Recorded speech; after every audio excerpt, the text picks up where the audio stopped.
From the New York Times, I'm Michael Barbaro. This is The Daily.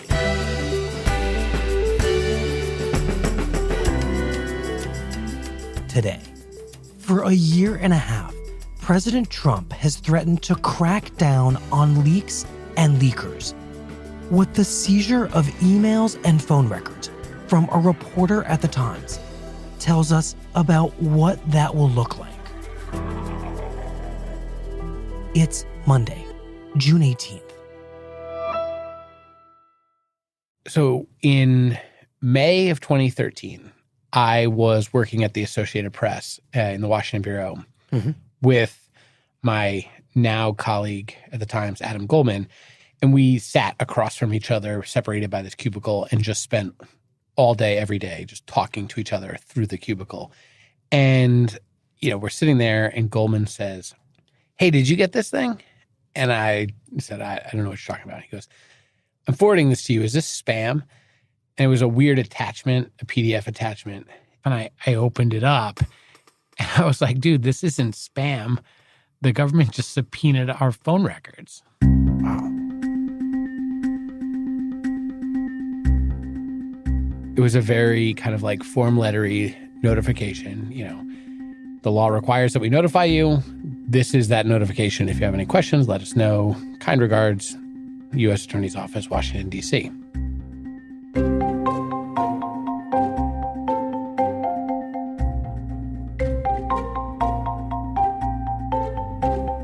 Matt Apuzzo has been revisiting this experience in the days since the records of our colleague, Allie Watkins, were seized by the federal government. Yeah, so then it comes on us to figure out what did they have. And what did they have? Oh, they had everything. I mean, they had my cell phone number, Adam's cell phone number, home phone numbers for some editors, the main line in and out of the AP Bureau on Capitol Hill. So all the interactions that reporters have with lawmakers. In the end, we figured out while trying to look at us, they just sort of swept up records on maybe 100 journalists. And when you say that they had your number or they had Adam's number, you mean that they have the records of every incoming and outgoing call or message associated with that number, right? Absolutely, for several months. So what exactly is this all about? Why is the federal government seizing your phone records and Adam's phone records? How are they even able to get these? So in 2012... We have some breaking news now. The Associated Press reports the CIA foiled an al-Qaeda plot to destroy a U.S.-bound airliner. Adam and I wrote a story that the CIA had thwarted an al-Qaeda plot to blow up an American airliner using an underwear bomb that was not detectable by traditional American airport metal detectors. According to the AP, the plot was to coincide with the one-year anniversary of the killing of Osama bin Laden. And it was a time when American authorities were saying, at this time, we have no credible information that terrorist organizations, including al-Qaeda, are plotting attacks in the U.S. to coincide with the anniversary of bin Laden's death. However, and they wanted to know who had told us about this information and how did it become public. So the government is looking for your source. Who alerted you to the existence of this underwear bomb? The argument is whoever was telling us about this shouldn't have been telling us about this. This was classified material. And even though it's not illegal for us to write about it, the people who are sharing the information with the reporters aren't allowed to disclose that information. If you were at the Justice Department or you're at the FBI and you want to know how did Adam and Matt get this information, the quickest way to do that would just be to get a subpoena and rifle through all of our stuff until you figured out who gave it to us. That would be the most efficient way. It's also the most intrusive, constitutionally invasive thing you can do.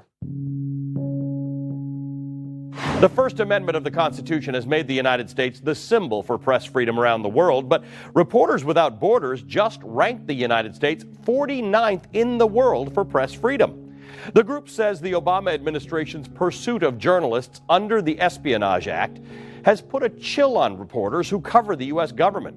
So is this an unusually aggressive move by the government in subpoenaing the records of reporters and editors? It was super aggressive. And I think there was a time when I would have said, yes, it was very unusual. But under the Obama administration, the government took a really aggressive posture in dealing with unflattering stories about national security. The Obama administration has dredged up this 1917 statute called the Espionage Act, which was enacted under Woodrow Wilson as a means to criminalize those who were against the U.S. involvement in World War I. And it's an incredibly broad statute that allows the U.S. government to punish virtually anybody who takes action or discloses information that the United States government doesn't want disclosed. This administration, the Obama administration, has used the Espionage Act more times to go after whistleblowers, individuals in the government who share potentially damaging information with reporters. They have used the Espionage Act to go after whistleblowers more than every other administration combined.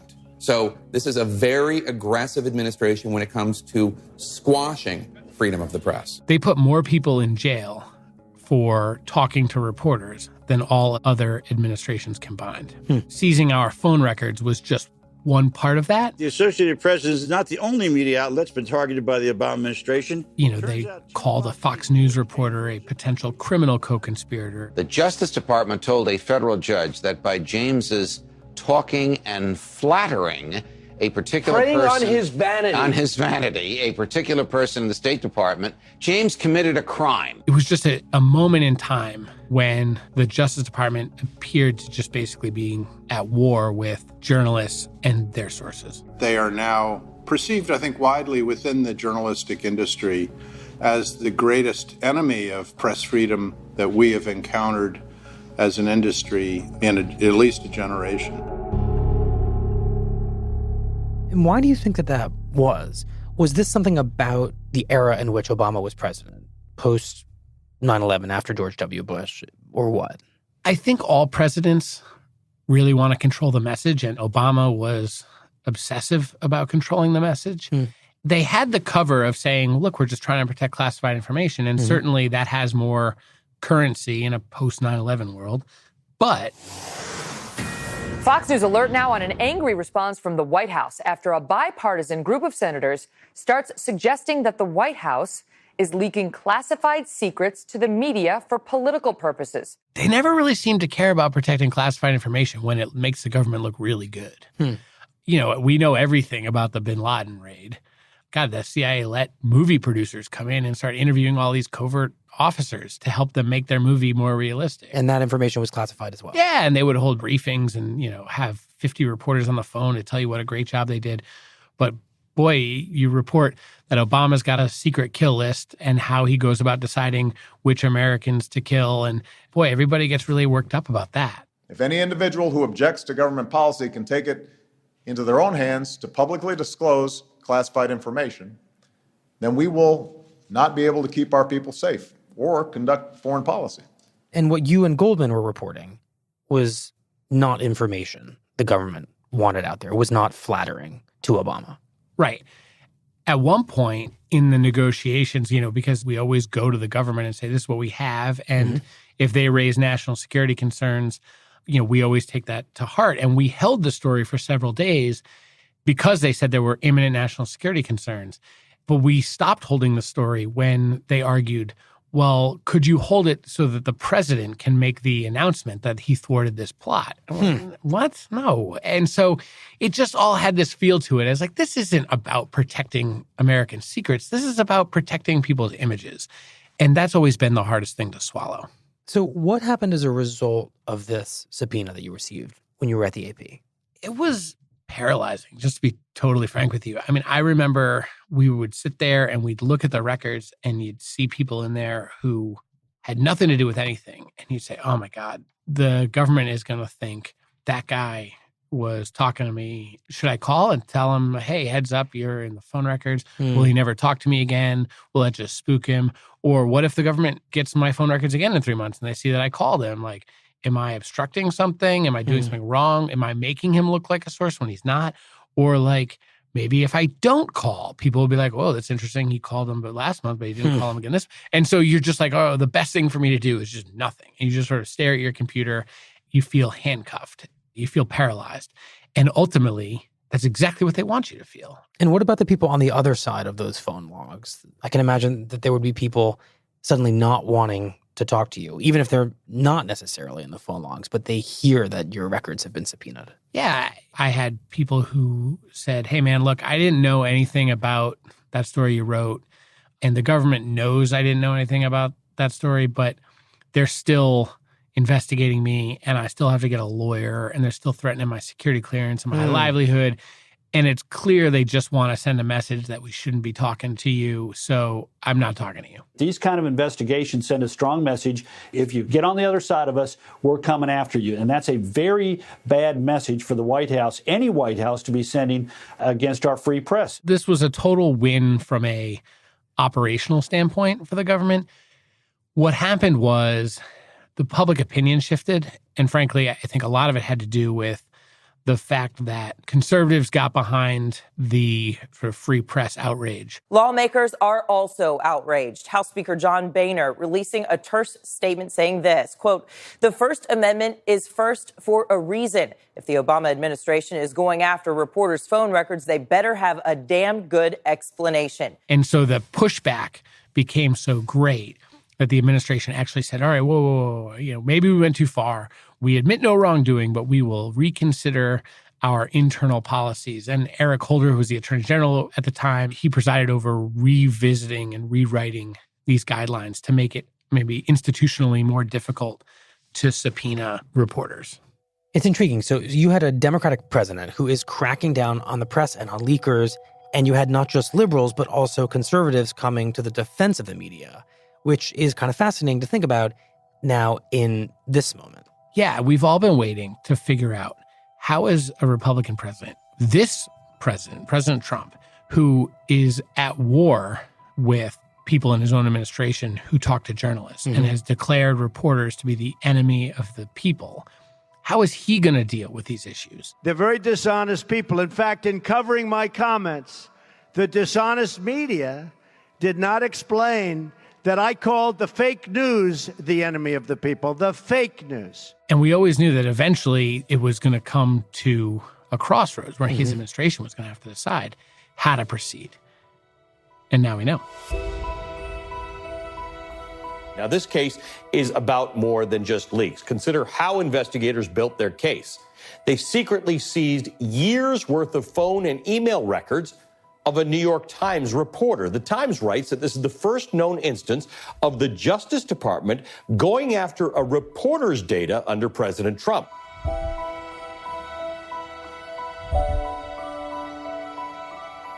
We'll be right back.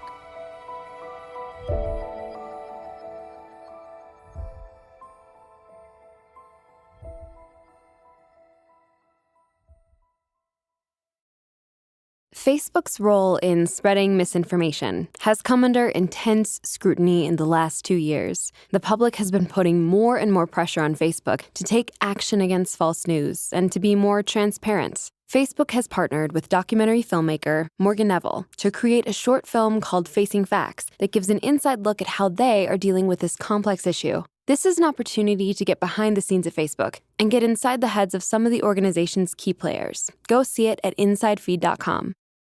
I want the Attorney General to be much tougher on the leaks from intelligence agencies, which are leaking like rarely have they ever leaked before at a very important level. These are intelligence agencies. We cannot have that happen. We're going to find the leakers. We're going to find the leakers. They're going to pay a big price for leaking. So, Matt, what's the answer? How is President Trump going to deal with these leaks? Well, I think we have a pretty good sense that he's going to deal with them the same way President Obama dealt with them. Breaking overnight, word that the Justice Department has seized the emails and phone records of a New York Times reporter while investigating leaks of classified information. It's come out that the Justice Department secretly subpoenaed the phone records and email metadata of our colleague, Ali Watkins, in a leak investigation involving a former Senate staffer. Watkins was notified about these intrusions into her records by the U.S. government after the fact, making it impossible for her to challenge this questionable search and seizure in court before it happened. So Ali is a colleague here in the Washington Bureau. She covers federal law enforcement, But before she got to the Times, she worked for several news organizations covering national security issues.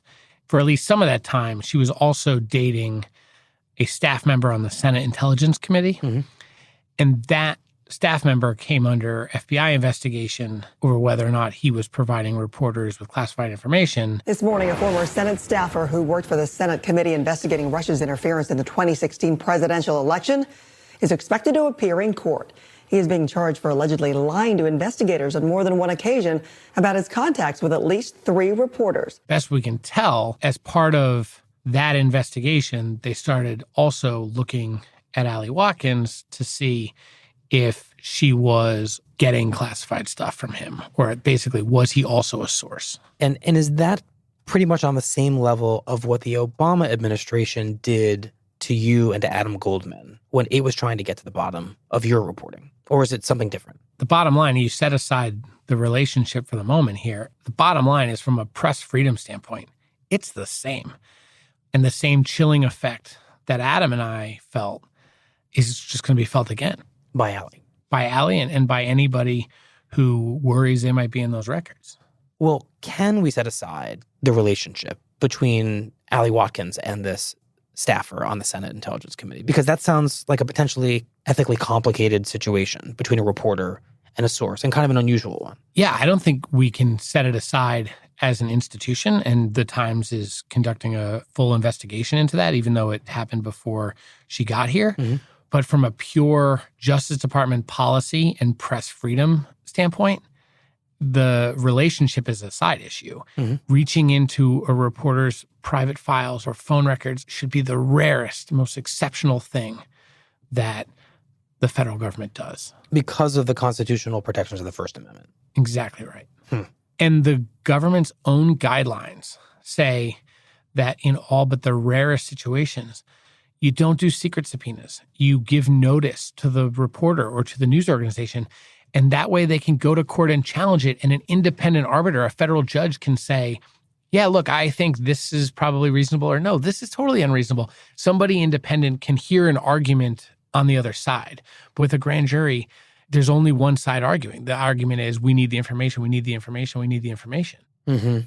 But isn't there a very good reason that it's illegal to leak classified information? That there's a national security that has to be accounted for, and that from the perspective of the federal government, isn't it logical that they act really swiftly and with some level of secrecy to try to get to the bottom of something that has life and death consequences? Absolutely. However, I don't want people to hear this and say, oh, boo-hoo, Matt Apuzzo and Adam Goldman couldn't get their calls returned to report on national security secrets. Big deal. Because it is a big deal. And here's why.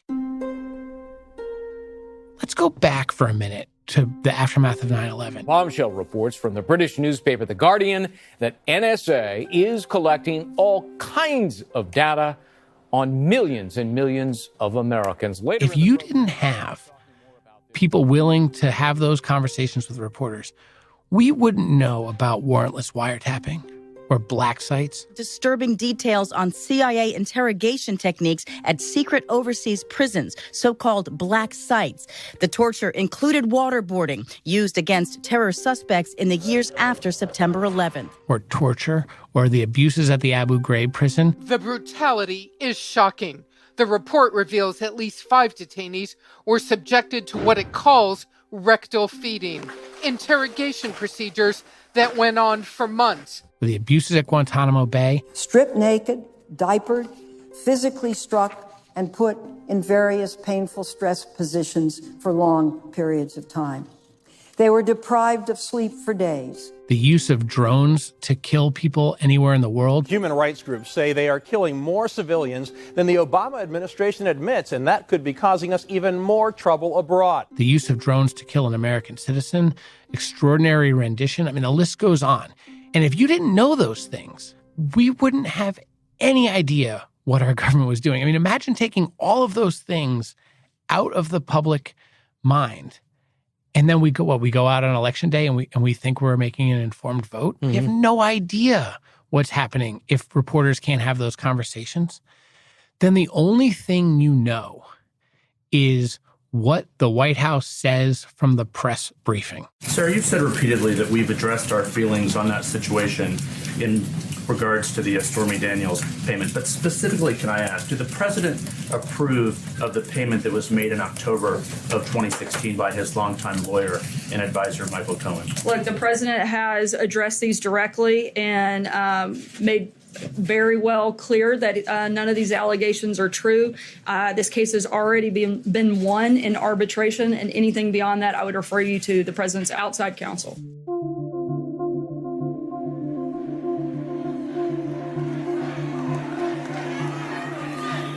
So tonight we're going to speak straight to the American people and cut right through the fake news media. Right through. For the first year of the administration, my colleagues and I would watch the president say, "You're fake news." And obviously that's annoying. But I guess I also kind of said, well, if I have to choose between the guy who says you're fake news and the guy who subpoenas your phone records and sends people to prison for talking to you, I guess I'll take the fake news guy. But it's more complicated than that, I think, because you see now the president is going after people, trying to put people in prison for talking to reporters. He's also now subpoenaing journalists. And he has so gone after reporters with this drumbeat of like fake news and don't trust the media. And I mean truly dishonest people in the media and the fake media. They make up stories. They have no sources in many cases. The check that existed under Obama, this sort of bipartisan pushback, has really been tamped down because who's going to stand up for a reporter, especially as a conservative, when the stated position of the president is you're the enemy of the people?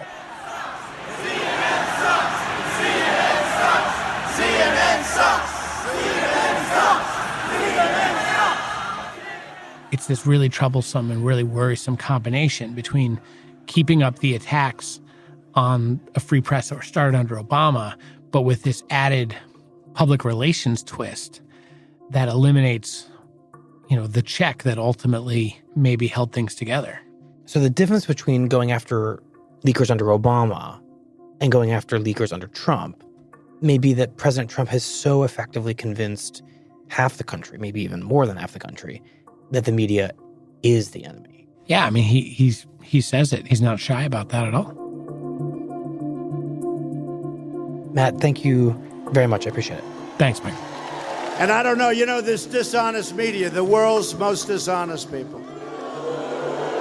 Terrible people. You can have 100% home run and they'll make it look bad. They're bad people.